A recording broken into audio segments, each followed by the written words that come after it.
नमस्कार दोस्तों। सफ़र ज़िंदगी का अपने इस श्रृंखला की पहली कड़ी लेकर मैं कृष्ण टंडन हाजिर हूँ। सबसे पहले तो मैं आप सभी का धन्यवाद अदा करना चाहता हूँ कि मुझे इतना प्रोत्साहन मिला इस कड़ी को शुरू करने के लिए। कई मुझे टेक्स्ट आए और जब मैं प्रोमोज डाल रहा था फेसबुक पर तो कईयों के कमेंट्स भी आए और लाइक्स भी आए, और कई जो मेरे करीबी दोस्त हैं जो मुझे बहुत अच्छी तरह से जानते हैं हिंदुस्तान में भी और यहाँ पर भी, उनके मुझे टेक्स्ट भी आए कि भैया कब शुरू कर रहे हो, हम बेसब्री से इंतज़ार कर रहे हैं। तो दोस्तों, इंतज़ार की घड़ियां ख़त्म हो गई हैं, क्योंकि मैं अभी तक आपसे ये कुछ समझ नहीं पा रहा था कि मैं कैसे शुरू करूं, क्योंकि मेरी ये जो यात्रा है बहुत ही उतार चढ़ाव भरी भरी रही है, और मैं सोच रहा था कि मैं किस तरह से शुरू करूं। तो आखिर मुझे एक मौका, ऐसा एक वो मिल गया कि अवसर कि जिससे मैं ये शुरू कर सकता हूं। सबसे पहले, इससे पहले कि मैं कुछ आगे कहूं, मैं आपको कुछ सुनाना चाहता हूं।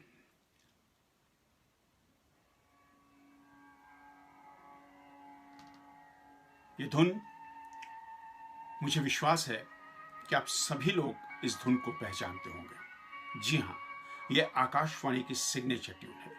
वो सिग्नेचर ट्यून जिससे हमारी सुबह की सभा का आरंभ होता था। इस सिग्नेचर ट्यून के बाद हर अनाउंसर वंदे मातरम बोलता था और उसके बाद वंदे मातरम गीत बजता था। खैर, इसके बारे में हम बाद में बात करेंगे, क्योंकि ये धुन अपने में एक बहुत ही अजीम धुन है, बहुत ही सुखदायक धुन है। लेकिन इससे पहले मैं बात करूंगा, क्योंकि ये धुन मैं कहना चाहूँगा कि क्योंकि अनाउंसर्स के लिए थी, उद्घोषकों के लिए थी, लेकिन मैं पहले बात करूँगा अपने ड्रामा आर्टिस्ट की हैसियत से आपके सामने। दोस्तों, आपको पता होगा कि आकाशवाणी की जो युवाओं की जो एक सर्विस थी, सेवा थी, वो थी युववाणी। और युववाणी की शुरुआत मध्य 70 के दशक से हो गई थी, यानी मिड 70s से पहले थोड़ी सी। और मजे की बात यह है कि उसमें उस समय हिंदी के ड्रामाज नहीं हुआ करते थे। उस समय अंग्रेजी की सभा हुआ करती थी, अंग्रेजी के ड्रामास हुआ करते थे, अंग्रेजी के अनाउंसमेंट्स हुआ करते थे। लेकिन थोड़ी ही वक्त के बाद युवावाणी में हिंदी के ड्रामा शुरू हो गए। और मैं खुश नसीबी से, मैं भाग्यशाली हूँ कि मैं कुछ चंद कलाकारों में से ऐसा पहला कलाकार था जिसने वहाँ युवावाणी के ड्रामों से शुरुआत की। और इसका श्रेय जाता है, मैं बहुत ही फख्र के साथ कहूँगा, इसका श्रेय जाता है मेरे मामा जी को, अनिल थापर, जो कि बाद में वहाँ बहुत बड़े अनाउंसर भी रहे हैं। खैर, इन सब की बातें तो बाद में बात होती रहेंगी, लेकिन मैं ये बताना चाहता हूँ कि जब आप रेडियो में नाटक करते हैं तो कुछ रेडियो का, आकाशवाणी का कुछ माहौल ऐसा है कि आप खुद को समझते हैं कि आप पता नहीं कहाँ हैं। आप शायद 7वें आसमान पर हैं, या आपसे बड़ा कोई फनकार, कोई अदाकार नहीं, या आप वो शख्सियत हैं, वो हस्ती हैं, वो चीज़ हैं जिससे बढ़कर कोई कुछ नहीं जानता, क्योंकि आप ही आप हैं। ये एक अजीब सा माहौल है, एक ऑरा है आकाशवाणी का, कि जिस वक्त आप माफ कीजिएगा, जिस समय आप रेडियो ड्रामा की रिकॉर्डिंग के लिए या रिहर्सल्स के लिए स्टूडियोज में जाते हैं, तो आपका एक अजीब ही मूड होता है। आपको लगता है कि हम तो भैया गजब चीज़ है, हम तो बस इसी के लिए बने हैं, हम और कुछ नहीं कर सकते। सच में मेरे साथ के जितने भी फनकार, जितने भी ड्रामा आर्टिस्ट सुन रहे होंगे या देख रहे होंगे इस कार्यक्रम को, तो वो ज़रूर ये इस बात से सहमति अपनी व्यक्त करेंगे कि मैं जो कह रहा हूँ वो ठीक कह रहा हूँ। खैर, युवानी का पहला ड्रामा किया, शुरुआत हो गई ड्रामा से। और जानते हैं फीस कितनी मिला करती थी? 33 रुपए। जी हाँ, 33 रुपीज़। तो इससे मेरे करियर की शुरुआत युवानी से हुई। और मुझे नहीं पता था कि मैं आगे कहाँ तक जा पाऊंगा और कहाँ तक जाऊंगा, लेकिन एक कलाकारी का, एक अदाकारी का जो ऐसा वर्म होता है, वो शायद मुझे काट गया था, यानी कीड़ा काट गया था। उसके बाद मैंने कुछ नहीं देखा, मैंने कभी पीछे मुड़कर नहीं देखा। मैं पढ़ता भी रहा और मैं रेडियो में नाटक भी करता रहा। लेकिन युवानी का सफ़र मेरा बहुत लंबा चला, क्योंकि युवानी मेरे लिए मेरी नींव थी, ऐसी नींव जिस पर मैं इमारत बनाने जा रहा था। और वो मुझे लगता था, मैं चाहता था कि वो इमारत बहुत ही मजबूत हो। और शायद ये तो आप ही लोग ज़्यादा बता सकते हैं कि वो इमारत जो मैंने खड़ी की उस नींव पर, वो आज कितनी मजबूत है, या है भी या नहीं। तो दोस्तों, आकाशवाणी का ये युवावाणी का सफ़र तो शुरू हुआ।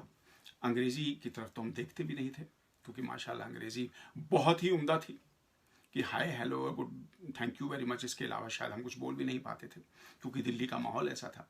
हाँ, हिंदी में आप जो मर्जी बुलवा लो, उर्दू में आप लफाजबाजी करवा लो, कुछ भी करवा लो, तो ये सब चलता था, लेकिन युवावाणी से सीखने को बहुत कुछ मिला। हम नाटक करते थे, बहुत से ऐसे ऐसे किरदार करते थे। और मजे की बात यह है कि जब मैंने युवावाणी का पहला नाटक किया तो उसमें मैंने 3 मुख्तलिफ एक अलग अलग किरदार किए।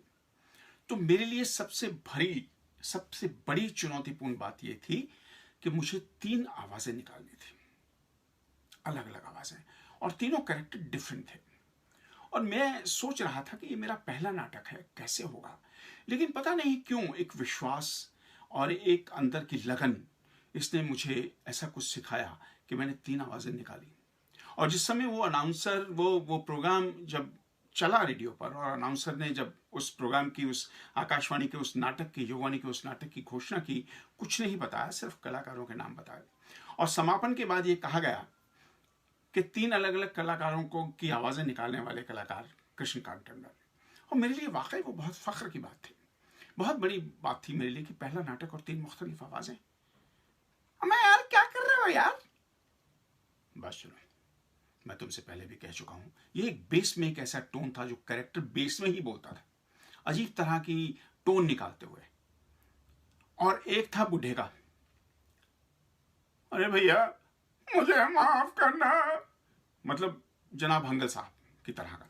तो इस तरह से 3 शायद मैं नहीं निकाल पाऊंगा, क्योंकि वो आदत नहीं। उस समय मैंने प्रैक्टिस बड़ी की थी स्क्रिप्ट को लेकर, और हमारी जो प्रोग्राम की एग्जीक्यूटिव थी बहुत खुश थी। और लेकिन उन्होंने मुझे एक बात ज़रूर कही थी कि के, क्योंकि मुझे लोग के नाम से जाना करते थे, के कभी भी गुमान मत करना, सीखने की कोई उम्र या सीमा नहीं, सीखते रहना, बस सीखते ही रहना। तुमने आज जो किया है वो वाकई बहुत अच्छी बात है, लेकिन यहां ठहर मत जाना। वो बात मैंने अपने अंदर संभाल ली, अपने अंदर रख ली कि वाकई सीखने की कोई उम्र नहीं है। इंसान मरते दम तक सीखता है, इंसान अपने बच्चों से सीखता है, इंसान बड़ों से सीखता है, छोटों से सीखता है। तो सीखने की कोई उम्र नहीं है, सीखता चलता है इंसान वक्त के साथ, हालात के साथ। तो दोस्तों, आकाशवाणी का ये जो युवावाणी का सफर था, ये मेरा तकरीबन मैं कहूँगा कि 10 साल तक चला। और नाटक होते थे, महीने में 2 या 3 नाटक भी हो जाते थे, 4 भी हो जाते थे, क्योंकि कलाकार बहुत कम थे, मुट्ठी भर लोग थे। और उनमें थापर साहब भी काम किया करते थे, मैं भी किया करता था। लेकिन एक वक्त ऐसा आ गया कि हमें लगा कि ये हम लोग ठहर जाएंगे, हम आगे नहीं बढ़ पाएंगे, उम्र भी बढ़ रही थी। तो युवावाणी से मूव होकर हम लोग ड्रामा जर्नल आ गए।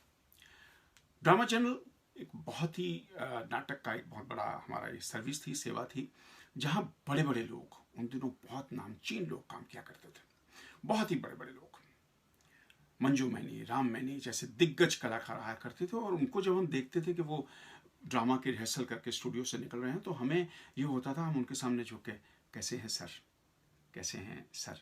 उन दिनों एक ये रिवायत थी कि किसी को भी, किसी भी बड़े को सर या मैडम कहकर हम लोग संबोधित करते थे।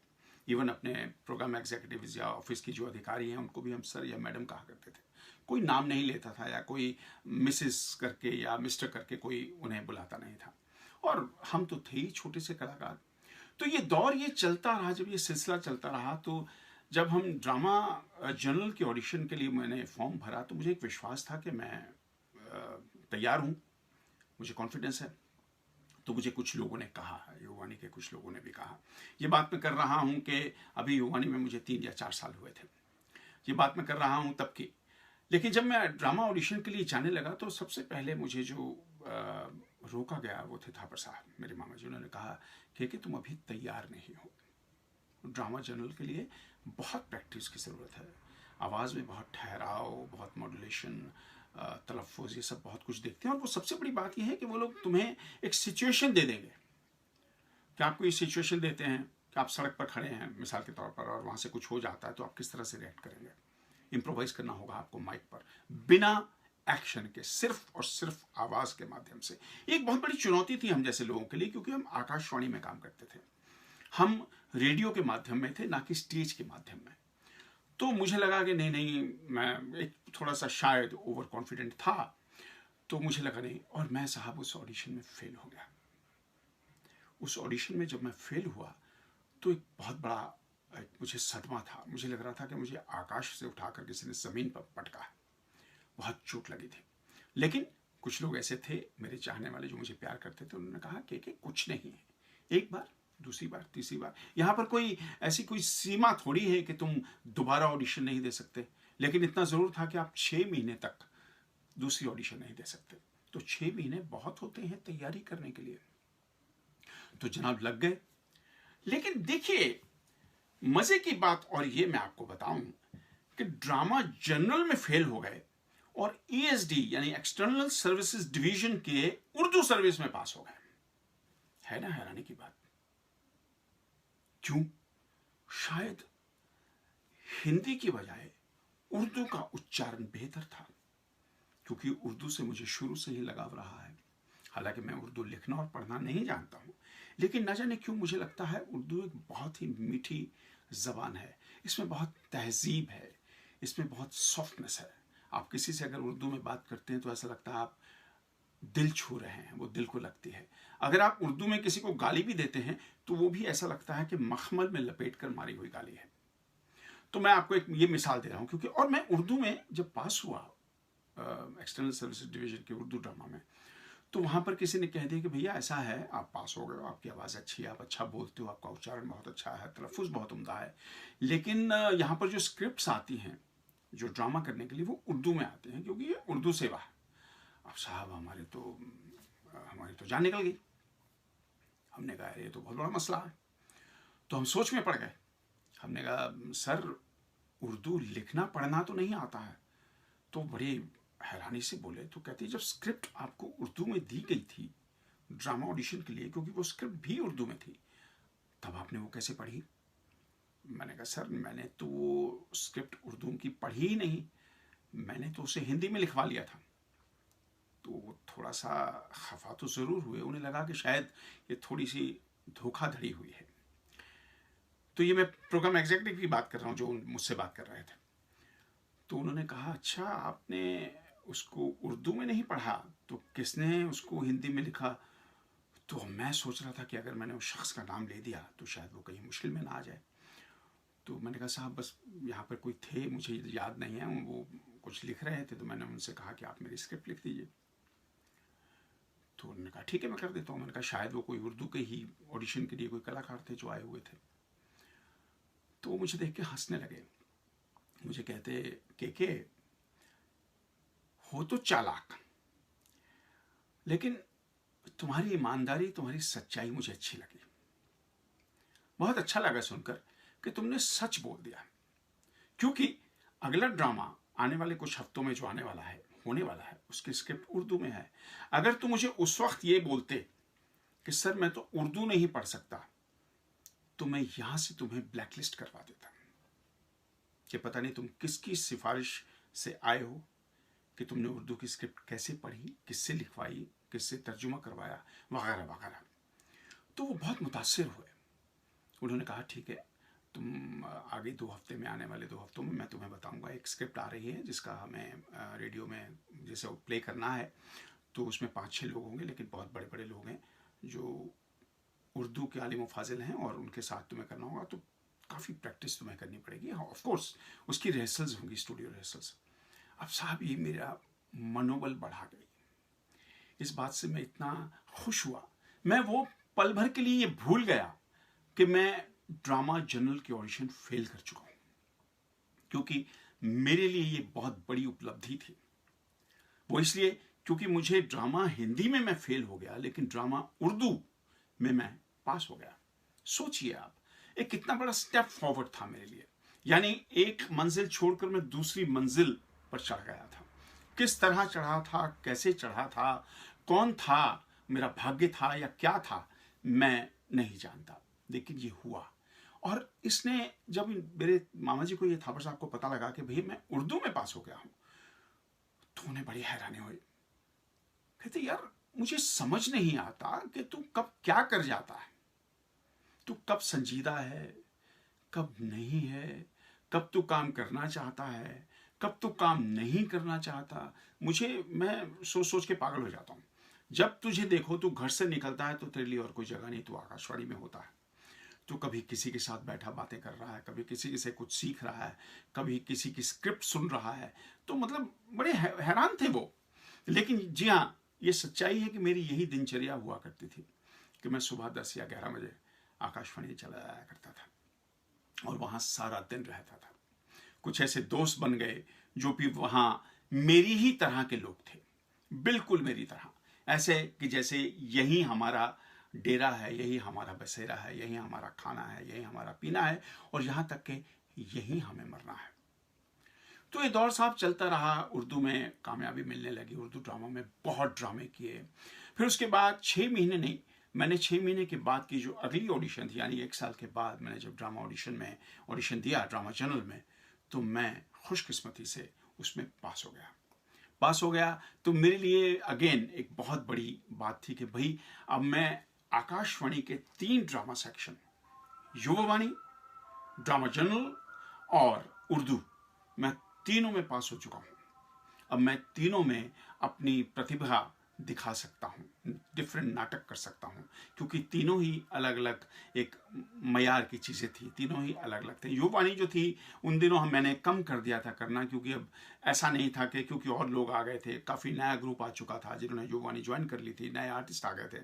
अब हमारा आलम ये हो गया था कि हम उन्हें सिखाते थे। मुझ जैसे लोग जो वहाँ थे कभी कभी ऑडिशंस के पैनल पे चले जाते थे कि भैया प्रोग्राम एग्जीक्यूटिव बोल देते थे कि तुम हो आज यहाँ, क्योंकि आज ऑडिशन है, काफ़ी लोग आए हुए हैं, ज़रा उनको गाइड कर दो, उनको कुछ पूछना है, कुछ वो जानना चाहते हैं, उन्हें ज़रा बता दो कि हम किस तरह से करते हैं। तो ये दौर मेरा चलता रहा और ये वक्त बहुत अच्छा गुजर रहा था, बहुत अच्छा गुजरा। तो तकरीबन इस ड्रामा में पूरे मेरी ज़िंदगी के 6 या 7 साल ना जाने कब कहाँ निकल गए मुझे बिल्कुल पता नहीं लगा। अब फिर एक दौर ऐसा आ गया, जैसे आप कहते हैं ना कि आपको लगता है कि आप कहीं रुक रहे हैं, आप रुक गए हैं, इसके आगे क्या? लेकिन इसके आगे बहुत कुछ था। जी हाँ, इसके आगे बहुत कुछ था। वो ये था अनाउंसमेंट्स। हमारे जो आकाशवाणी के स्टेशंस, दिल्ली ए, दिल्ली बी कमर्शियल, यानी व्यावसायिक स्टेशन जहां से जिसे हम विविध भारती बोलते हैं या बोलते थे। अब तो मुझे नहीं पता कि वो क्या, क्योंकि अब मेरा कोई वहाँ से कोई ऐसा है नहीं, मैं नहीं जानता हूँ वहाँ की क्या क्या सेवाएं इस समय चल रही हैं आकाशवाणी में। लेकिन हाँ, उन दिनों विविध भारती, दिल्ली ए, दिल्ली बी बहुत ही प्रख्यात थे। और ख़ासतौर पर विविध भारती, क्योंकि वहाँ से बहुत ऐसे प्रोग्राम्स आते थे जो कि हमारे श्रोताओं की पसंद पर आधारित होते थे। तो मुझे लगा कि भाई अब ड्रामा भी हो गया, तीनों सेक्शंस हो गए, युवावाणी हो गया, ड्रामा जर्नल हो गया, उर्दू हो गया और बहुत से ड्रामास किए। यहाँ तक कि मैं आपको बताऊं कि युवावाणी में मैंने बहुत से ड्रामे लिखे और उन्हें निर्देशित भी किया। और यही हाल मेरा उर्दू में भी रहा। उर्दू में भी मैं करता था, लेकिन मैंने उनसे एक ये था कि मैं क्योंकि उर्दू लिख पढ़ नहीं सकता था, तो मैं हिंदी उसमें लिपि में स्क्रिप्ट लिख कर देता था, वो उसे उर्दू में लिख के आगे करवाते थे अगर वो पास हो जाती है तो। क्योंकि हमें क्या होता था कि अगर हम उर्दू अपने ड्रामा करना चाहते हैं या कोई स्क्रिप्ट देना चाहते हैं, अपनी स्क्रिप्ट को वहाँ से प्रसारित होने देना चाहते हैं, तो हमें वो स्क्रिप्ट पहले अपने प्रोड्यूसर को या अपने प्रोग्राम एग्जीक्यूटिव को सबमिट करनी पड़ती थी। वो आगे डायरेक्टरेट भेजते थे, वहाँ से अप्रूवल आने के बाद तब हमें बताया जाता था कि भाई आपका ये जो लिखा हुआ नाटक है ये अप्रूव हो गया है, हम इसे अगले शेड्यूल में इसे ब्रॉडकास्ट करेंगे। आपको करनी है प्रोडक्शन, आप कीजिए, नहीं तो हम यहाँ से करेंगे और कलाकार को हायर करेंगे। तो ये सब चल रहा था। अब ये सब चल रहा था तो इन द मीन टाइम क्या हुआ कि मेरे जो मामा जी थे वो अनाउंसर बन गए। उन्होंने इस तरफ का रुख, थोड़ा सा रुझान यहाँ से हटा लिया ड्रामा से और वो अनाउंसमेंट की तरफ आ गए।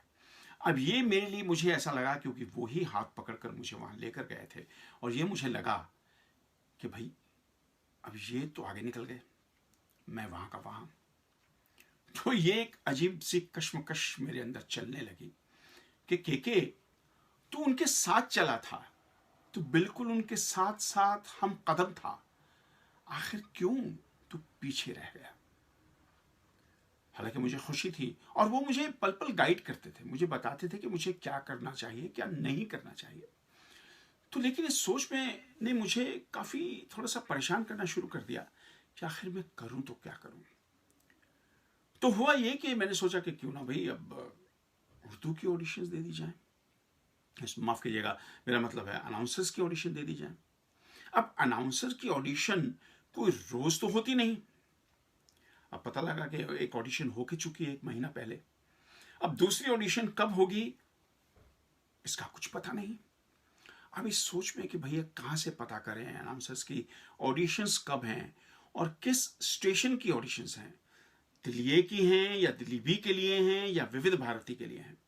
अब ये पता करना बहुत मुश्किल सा था उन दिनों में, क्योंकि ये चीज़ें बहुत ही प्रोफेशनली वो लोग रिवील नहीं करते थे। बस ये कहते थे कि भैया अपनी एप्लीकेशन दे जाओ, अगर आपको ऑडिशन करना है तो जब ऑडिशन होगा आपको खत आ जाएगा। एक हिंदू हमारे आकाशवाणी में एक बहुत ही अच्छी बात थी कि हमें एक लेटर आ जाया करता था घर पर, हमारे एड्रेस पर, कि भैया आप निमंत्रित हैं, आमंत्रित हैं इस नाटक में हिस्सा लेने के लिए, अपनी अवेलेबिलिटी बताइए और अगर हैं तो हमें बताइए और इस दिन आकाशवाणी के स्टूडियोज में आ जाइए, उस दिन से रिहर्सल शुरू हुआ और इस दिन इसकी रिकॉर्डिंग होगी, ताकि हम फिट हो जाएं, फिक्स हो जाएं। हम जाते थे, मिलते थे। तो मुझे जब मैंने पता करना की कोशिश की कि भाई अनाउंसर्स की ऑडिशन कब है, तो मुझे सिर्फ यही कहा गया कि यार अभी तो ऐसा कुछ नहीं है, ये तो ऊपर से ऑर्डर्स आते हैं, जब ज़रूरत होगी आप ऐसा कीजिए, एक एप्लीकेशन लिख के डाल दीजिए पेपर पे और जब आप होगा तो हम आपको इत्तला कर देंगे। मैंने कहा फिर भी सर बताइए तो कि 15 दिन, 20 दिन, महीना, 2 महीने। देखो यार के ऐसा नहीं होता, ऐसा थोड़ी होता है, ये एक सरकारी महकमा है, यहाँ से जो चीज़ें होती हैं वो ऊपर से ऑर्डर आते हैं। अब चाहो तो अगर पता लगे तो पता लगा कल है ऑडिशन, लेकिन हम तुम्हें कैसे कह दें कभी ऑडिशन कब है। तो ऑडिशन जब भी होगा, तुम्हारी अगर एप्लीकेशन है हमारे पास तो तुम्हें बुला लिया जाएगा, आना, तैयारी करना, 15-10 दिन पहले के करीब आपको लेटर आ जाएगा कभी इस दिन ऑडिशन है, आप तैयारी कीजिए। तो बड़ी निराशा सी हुई। हमें लगता था कि हमारा एक स्टेटस, एक रुतबा ऐसा आया कि हम लोगों को जानते हैं, क्योंकि काफ़ी साल हो गए थे वहाँ, कि शायद थोड़ी सी जी हुजूरी करके, थोड़ा सा मीठा बोल के वो अधिकारी मुझे बता देगा कि ऑडिशन कब है। लेकिन नहीं साहब, वो तो बड़े पक्के थे, क्योंकि सरकारी महकमा बहुत पक्का हुआ करता था। तो हम साहब उदास हो गए। अब उदास हो गए, लेकिन उदास होकर बैठने वाले हम नहीं थे। मैंने इधर उधर से पता करने की फिर कोशिश की, लेकिन हर बार नाकाम रहा। कुछ ऐसे मेरे प्रोग्राम एग्जीक्यूटिव्स, कुछ ऐसे ड्यूटी ऑफिसर थे जो कि मेरे बहुत दोस्त थे, उनसे भी मैंने कभी चाय पीते वक्त, कभी कॉफ़ी पीते वक्त जानने की कोशिश की कि यार बता दो कब क्या होने वाला है। तो सभी यही बोलते थे कि यार तू बहुत उतावला क्यों है, इतना उतावलापन अच्छा नहीं है, मार खाएगा एक दिन। मैंने कहा क्यों भाई? अरे यार जब ऑडिशंस होंगे तो होंगे, तुझे बुला लिया जाएगा, तो ऐसे कर अभी एक एप्लीकेशन, फिर वही बात कि एप्लीकेशन लिख के दे दे। अरे मैंने कहा यार एप्लीकेशन तो मैं दे दूंगा, लेकिन एक इतना सा तो मुझे थोड़ा सा एक हिंट तो दे दो कि वो ऑडिशंस कब होने वाली हैं आने वाले दिनों में। पता नहीं, दिमाग मत खा। दोस्ती थी, चुप हो गया, हाथ के बैठ गए। लेकिन ऑडिशंस हुए और हमने ऑडिशंस दिए, लेकिन उसके बाद क्या हुआ ये अगले कार्यक्रम में इंतजार कीजिए।